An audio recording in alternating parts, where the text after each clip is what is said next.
جب مشرکین مدینہ صحابہ کرام سے پوچھ رہے تھے کہ کس بنیاد پہ لڑنے جا رہے ہو، نہ تلواریں موجود ہیں، نہ سواری موجود ہے، نہ کھانے کی اشیاء موجود ہیں، تو صحابہ کرام کہتے تھے کہ ہم اللہ پہ کامل یقین رکھ کے اور رسول اللہ صلی اللہ علیہ وسلم کی اطاعت کر کے جا رہے ہیں۔ آپ نے وہ فلسفہ اور پیغام دیا اور بتایا کہ بچیاں زحمت نہیں بلکہ رحمت ہیں۔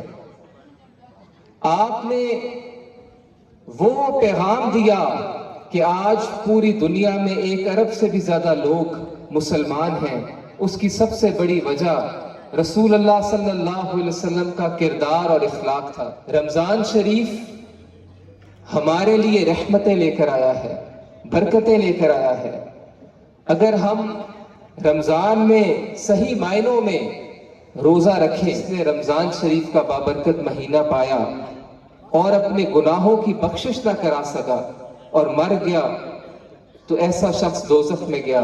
رسول اللہ صلی اللہ علیہ وسلم نے آمین فرمایا۔ اسی طرح آپ نے فرمایا، میں دعوت دینا چاہتا ہوں حضرت قبلہ پیر مجتبیٰ فاروق الباشا صاحب کہ آپ آئیں اور اپنے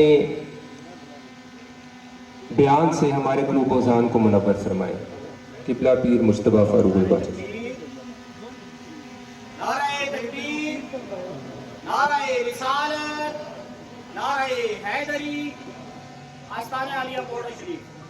بسم اللہ الرحمن الرحیم، نحمدہ ونصلی علی رسولہ الکریم، اما بعد فاعوذ باللہ من الشیطان الرجیم، بسم اللہ الرحمن الرحیم، من یطع الرسول فقد اطاع اللہ، صدق اللہ العظیم۔ محترم پیر میاں عمر بخش صاحب، صاحبزادہ پیر ذوالفقار صاحب، صاحبزادہ عمر فاروق البادشاہ صاحب، جی ایم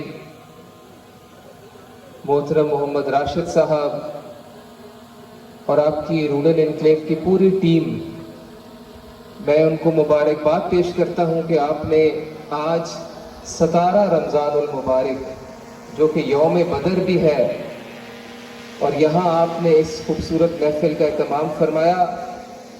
جو پیغام ہمیں غزوہ بدر سے ملتا ہے کہ اللہ پاک پر کامل یقین و توکل اور رسول اللہ صلی اللہ علیہ وسلم کی اطاعت غلامی سے مسلمانوں کو فتح اور کامیابی ملتی ہے۔ برادران دین و ملت، آج بطور مسلمان اگر ہمیں کامیابی حاصل کرنی ہے تو پھر ہمیں اللہ اور اس کے رسول صلی اللہ علیہ وسلم کی غلامی، فرما برداری اختیار کرنی پڑے گی۔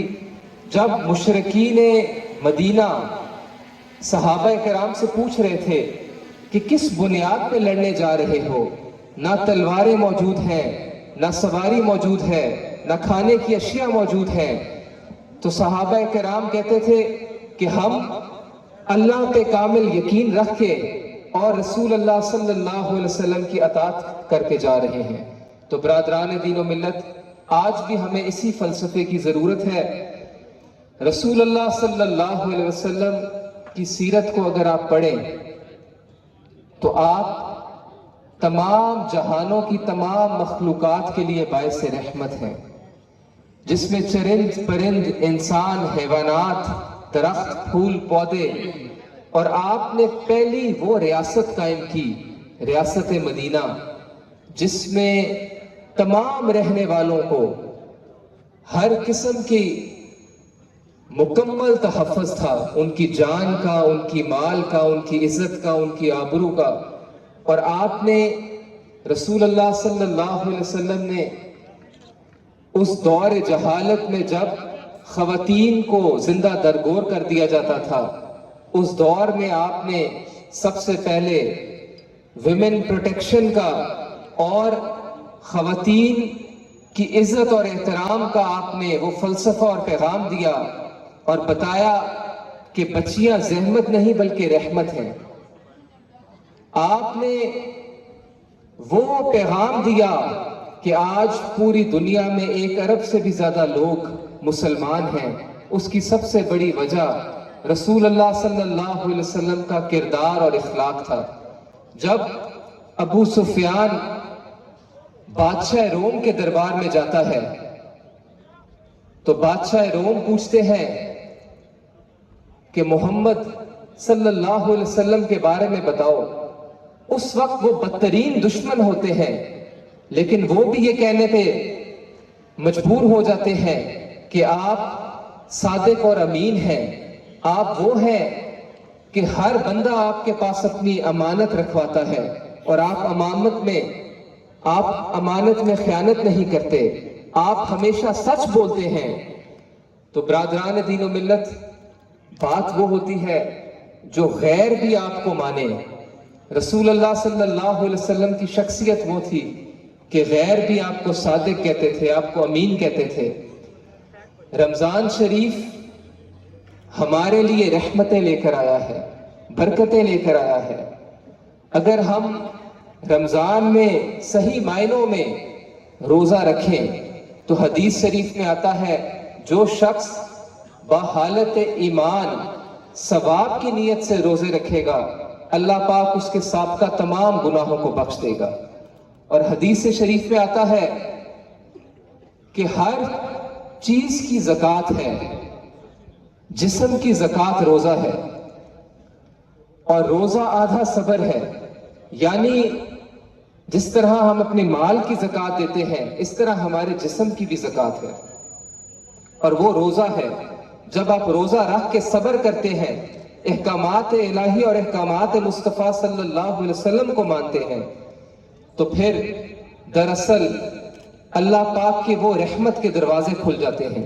جیسے حدیث شریف میں آتا ہے جنت کے دروازے کھول دیے جاتے ہیں اور دوزخ کے دروازے انہیں بند کر دیا جاتا ہے۔ تو برادران دین و ملت، رمضان شریف میں حدیث شریف میں آتا ہے جس نے رمضان شریف کا بابرکت مہینہ پایا اور اپنے گناہوں کی بخشش نہ کرا سکا اور مر گیا تو ایسا شخص دوزخ میں گیا۔ رسول اللہ صلی اللہ علیہ وسلم نے آمین فرمایا۔ اسی طرح آپ نے فرمایا جس نے بوڑھے والدین کو پایا اور ان کی خدمت کیے بغیر مر گیا تو گویا وہ بھی دوزخ میں گئے، ایسی اولاد بھی دوزخ میں گئی، آپ نے آمین فرمایا۔ اور تیسری مرتبہ آپ نے آمین فرمایا جس نے میرا ذکر سنا اور مجھ پہ درود و سلام نہ پڑھا اور مر گیا تو گویا وہ بھی دوزخ میں گیا، آپ نے آمین فرمایا۔ تو اس حدیث شریف سے ہمیں پتہ چل رہا ہے کہ رمضان کی کتنی بڑی فضیلت ہے کہ جب اس مہینے کو پاؤ تو سچی توبہ اختیار کر لو۔